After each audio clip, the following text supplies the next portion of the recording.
Okay, so here is my project 2 done by Paint. Um, I'm actually going to start a little bit further down here with the first rung that I actually created, which was a counter to count up to 10,000 times for the stamp being lowered. After 10,000 stamps, the red light will turn on, indicating that a mechanic has to come and do some sort of routine check on the stamp to make sure that it's still running nicely.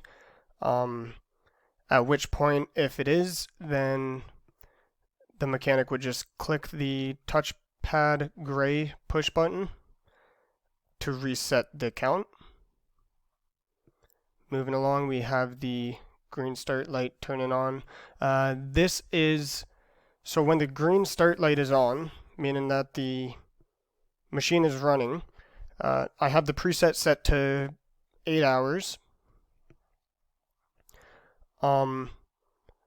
Which of course when the e-stop is pressed or anything like that, that turns off the start light, meaning that the machine is not running.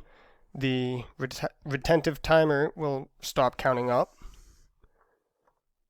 And then I did a compute for when the e-stop is pressed. Now this won't be very effective if you're hitting it just to go on lunch break or whatever, but that will still stop the timer from timing. And then by the end of the 8-hour shift, whoever's working will hit the e-stop, and it will calculate the percent of activity based on an 8-hour shift. And that will be stored into percent active, which is the real one. I have all of the aliases on the Word document that you see with this link. Okay, so when a new shift starts, the user will click the yellow push button on the touchpad and it resets the shift timer. Now I also went along to make another retentive timer to just keep track of how often the stamp is actually moving. And I created something to reset that when the stamp fails and needs to be replaced. It will restart that after the stamp is replaced.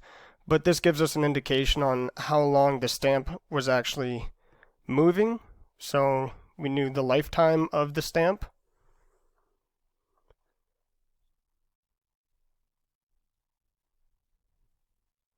So that's where I stored it into Real 2, where I took the cycle timer accumulated, divided it by 60,000, which will give you minutes instead of milliseconds. So that you could see, you don't need to see a large number in seconds or milliseconds. For that, I think minutes was the best way to go. Probably could have done hours, but I'm going to leave it at this.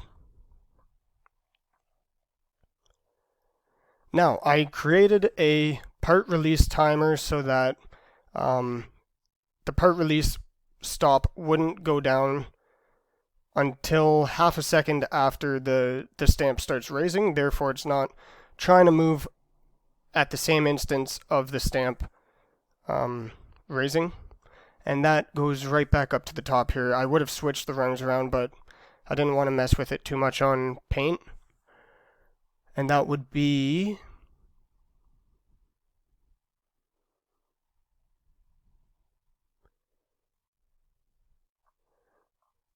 right up here, right here, part release timer dot done.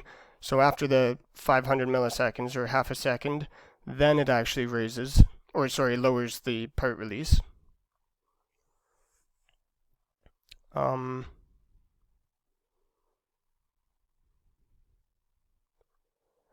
Okay, and then I also created a light to turn on, the green touch panel light, which I gave the alias of rec met, required cycle time met of at least 80% or higher.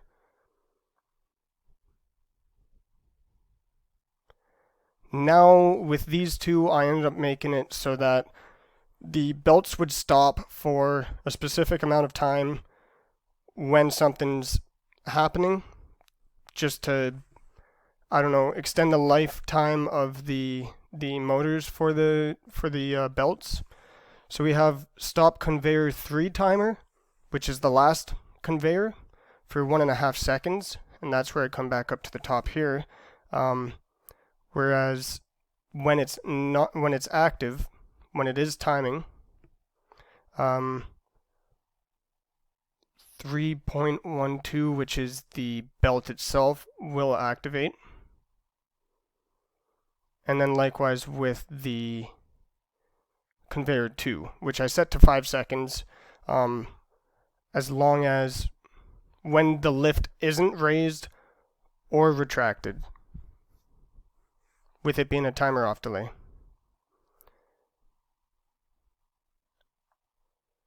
And that is everything that I have gotten done. Thank you.